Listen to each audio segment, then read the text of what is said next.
নমস্কাৰ সকলোকে স্বাগতম জনাইছো। আজি আমি ৰান্ধিবলৈ ওলাইছো মাছ আৰু ঔটেঙাৰ এখন থলুৱা তৰকাৰী।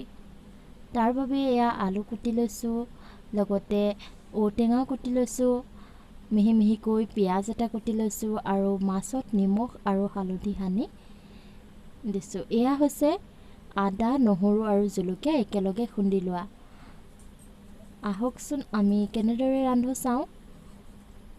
এয়া কেৰাহী পাতিছোঁ আৰু কেৰাহীত গৰম হোৱাত আমি সৰিয়হৰ তেল দি দিছোঁ। জোখমতে সৰিয়হৰ তেল দি অলপ সময় গৰম হ'বলৈ থৈ দিম। তেল গৰম হোৱাত আমি তাত মাছৰ পিচকেইটা ফ্ৰাই কৰি ল'ম।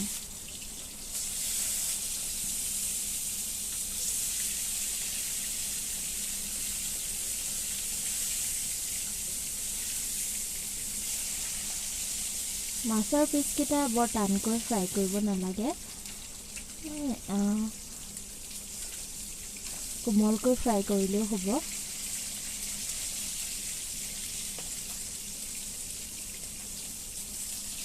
মাছৰ পিচকেইটা ইলুটি সিলুটি কৰি দিছোঁ।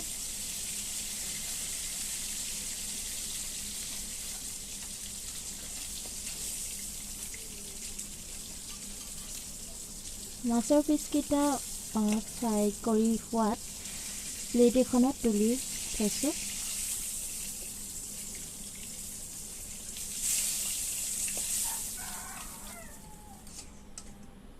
বাকী থকা মাছৰ পিচকেইটাও ফ্ৰাই কৰি ল'ম।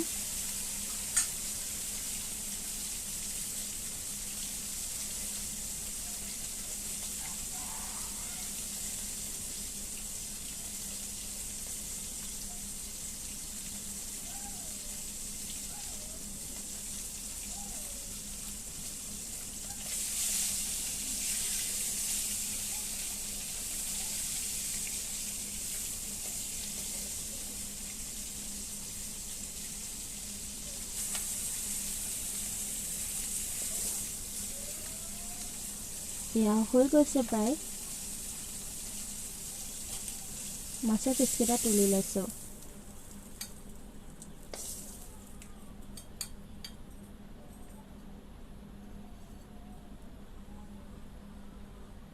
এয়া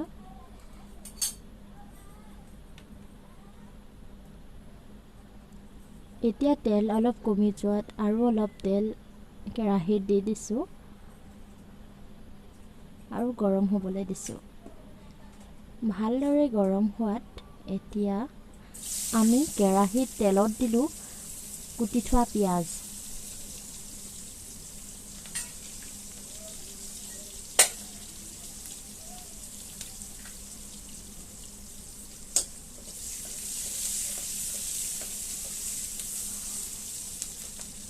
পিঁয়াজ ৰঙচুৱা হোৱালৈকে ভাজি খুন্দি থোৱা আদা, নহৰু আৰু জলকীয়া যে আছিল সেয়া তেলতে দি দিছোঁ। পিঁয়াজৰ লগত একেলগে তেলতে দি দিছোঁ।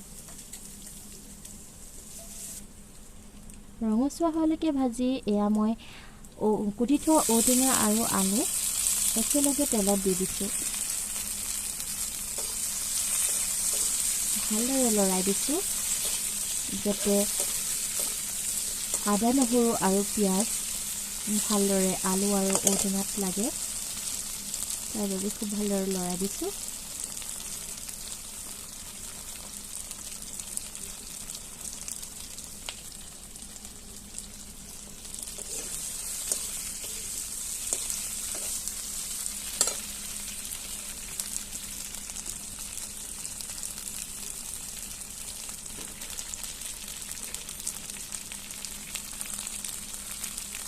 পৰিমাণ মতে নিমখ দিছোঁ।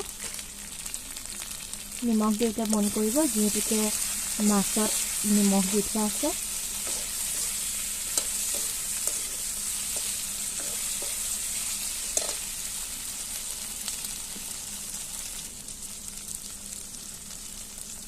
হালধি দিছোঁ।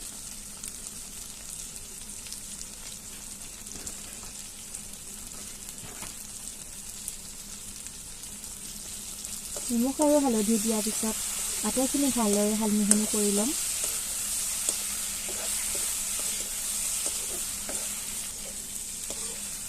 অলপ সময় লৰাই ভাজি আছোঁ।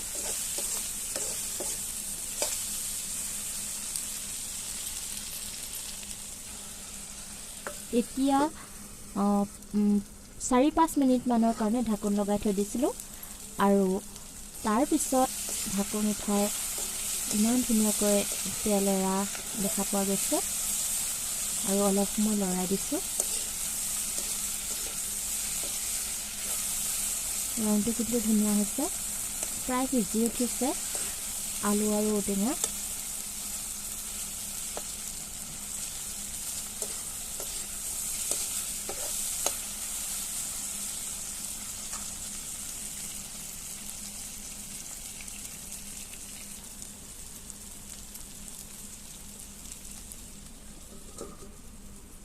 আৰু অলপ সময় কাৰণে কম জুইত ঢাকি থম।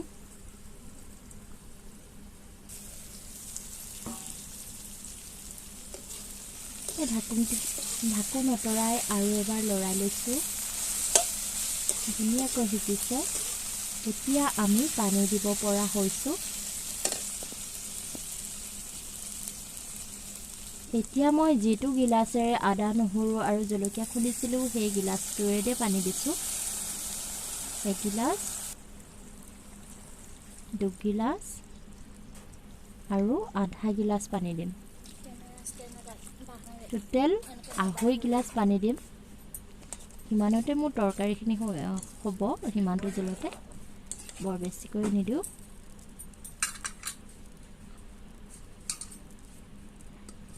অলপ সময় ঢাকি দিছোঁ।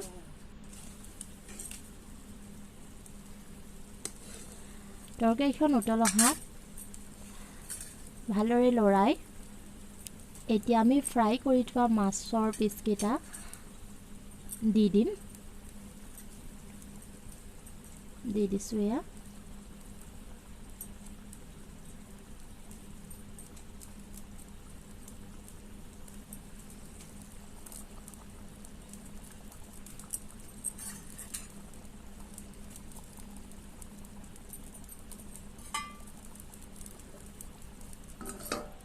অলপ সময়ৰ কাৰণে ঢাকি থলোঁ। এয়া হৈছে মান ধনিয়া পাত।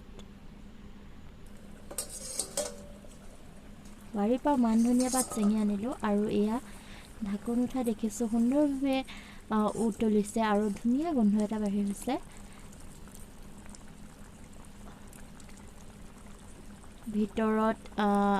ভিতৰত কাৰণে আপোনালোকে কালাৰটো মোবাইলত ধৰিব পৰা নাই, কিন্তু বৰ ধুনীয়া কালাৰ এটা হৈছে।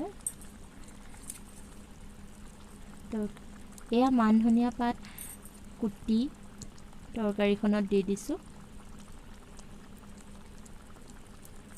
আমাৰ তৰকাৰীখন প্ৰায় হৈছেই।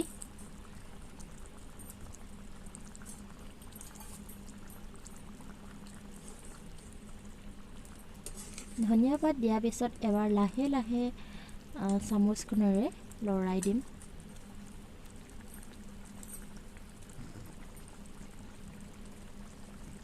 আৰু অলপ সময় উতলিবলৈ দিছোঁ।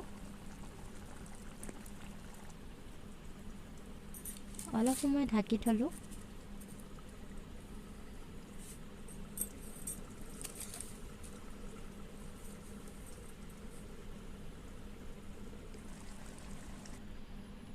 এয়া